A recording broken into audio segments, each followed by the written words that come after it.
stared at the sheriff's car, a little puzzled. He, he'd had the decency not to turn on his flashing lights, but it was surprising to find him here so early. Why did Dina Wentworth call the police now? I asked myself. The teens weren't making a lot of noise. I could understand her doing it later if they got to drinking and acting rowdy. But maybe Mrs. Wentworth hadn't called them. Maybe one of the shopkeepers? No, they'd check with her. I grasped the knob on the little window, cranked and turned it. The black rubber seal popped, and now I could hear the quiet, level voice of the sheriff, interrupted by occasional bursts of static from his radio. "I'll have to ask you fellas to leave," he was saying. Several voices shouted, "Why?" "We've received complaints that you're disturbing the peace." "Who called you?" The sheriff didn't reply, but stood solidly beside his car door. "Hey, sir," someone shouted. "I thought this was a free country." "Yeah," a girl's voice said. "I learned in school that we have the right of free assembly, and you can't do anything about it." Suddenly, Tony joined the conversation. "Crowds of people gather here in the daytime, officer. Why can't they do it at night?" "In the daytime, people come to shop, but now the stores are closed," the sheriff replied. Another girl said, "But we should still be able to gather here. The cops never bother us when we hang out at the mall, so why do they bother us here?" "I got word you were disturbing the peace," said the sheriff. He glanced at his watch. "I'm going to have to ask you to leave." "Why?" "I told you, you're disturbing the peace." "We're not disturbing the peace," Tony argued. He had a hard, clear voice. "And you're loitering. The city council has passed some very clear ordinances about loitering." "Look, sir," Tony said, "where else can we go? There's no park around here." "That's up to you," said the sheriff. "I'm just doing my duty. I'll have to ask you to leave immediately." Growling under their breath, the teenagers slowly moved back to their cars. Doors slammed hard and engines roared loudly. The sheriff returned to his car and waited. Tony stood on the gazebo sidewalk, watching. One by one, the gleaming machines lurched into life, and the heavy bash of rap music filled the air. One by one, the cars rolled out toward the highway, all turning, all turning to the left. And once each was out of sight, I could hear the long screech of tires laying rubber. When they'd all gone, the sheriff's car glided smoothly out toward the highway. Tony stood watching him as the car disappeared. He shouted one word that I couldn't hear, and then he turned and strolled into Mother Brown's cafe. I cranked the window shut again. Slipping out of the bus, I hurried to the front door of Ye Old Bookstore, the used bookstore my mom and dad run. I gave my code knock, bump, bump, a dump, bump, bang, bang, so that they know it was me and not a late shopper. Dad came to the door. "Hey, Mark," he said, "what's the matter? You look like you've seen the ghost of Hamlet." I groaned to let him know I got his pun. Dad talks like that because his main job is teaching college English, Shakespeare, and that kind of thing. Country Hamlet, Hamlet, get it? Don't blame me, blame Dad.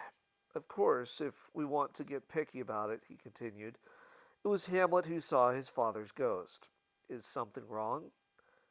Did you call the sheriff? The sheriff? He frowned and peered out through the window. Is the sheriff out there? The cruiser showed up and somebody called the police. Not good. He peered out the window again. You stayed out of it, I hope. I was in the bus. Was there any trouble? A little yelling, that's all. Tony was there too. Tony who? Sheila's brother. He's living with Sheila and her mom now. Dad hummed again. Mrs. Wentworth must have finally lost patience. Anyway, he continued, Mom's got a sub sandwich for you. Let's see if we can be out of here by 7:30. That's, he glanced at his watch, in a half an hour. Mark? Mom's voice called from a room at the back. Here, Mom. Come and get a sub, and then would you reshelve the books and the religion and philosophy? Okay. I perched myself on the tall stool behind the cash register and munched my sub.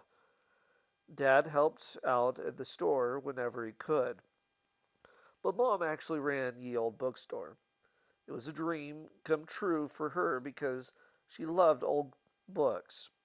Guy and Cammy, on the other hand, tell me the place smells musty. They call it Ye Moldy Bookie. Religion and philosophy? I asked her when my sandwich was done. Yes, somebody left a real mess there. Halfway down the center aisle toward the door, on the left was the religion and philosophy aisle. Sure enough, a large number of books lay on the floor.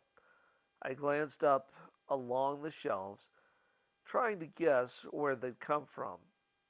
This fat one must go right here between Copy's Logic and Sir James Frazer's The Golden Bowl, a study in magic and religion.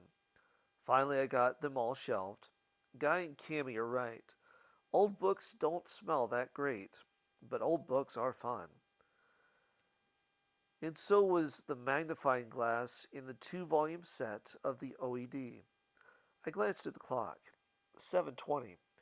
It figured I had time to get out the magnifying glass. I moved the rolling ladder over to reference and climbed to the top. Back when she was in college, my mom signed up with a Book of the Month club, and as a premium, she got the two-volume Oxford English Dictionary, OED for short. The books were huge, and they came in their own dark blue box with a thin little drawer on top.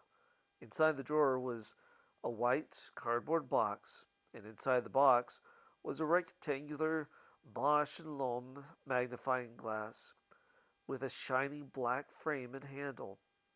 The magnifying glass was necessary because the print in the books was so small. Well, Mom seldom used the OED now, and she decided to put it up for sale for $75. I've been hoping she'll never sell it because I'd lose a great magnifying glass. Fun Shop has magnifiers, but they are cheap and not as powerful. So now, perched atop the ladder, I got out the glass and magnified my fingers, and then my fingernails, and then the hairs on the back of my hand, and finally some photographs in an illustrated encyclopedia. Then reluctantly I laid the glass back in its cardboard drawer and slid it shut. Little did I know how useful it would be later on. The next morning I was jolted from a foggy sleep by the ringing of the phone. I squinted at my alarm clock radio. 6:30. Shirley? Is that you? Dad's voice sounded puzzled. Are you all right?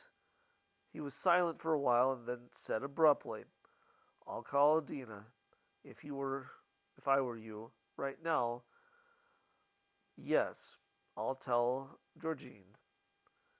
I rolled out of bed and came into the hallway. Georgie? Dad said. What? Mom's voice sounded like she was as sleepy as I was. Shirley got to her store early this morning.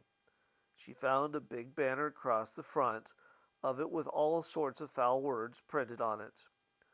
Peter, what on earth? Who could have? Must have been one of those teens, apparently. I'm going over there to see if I can help.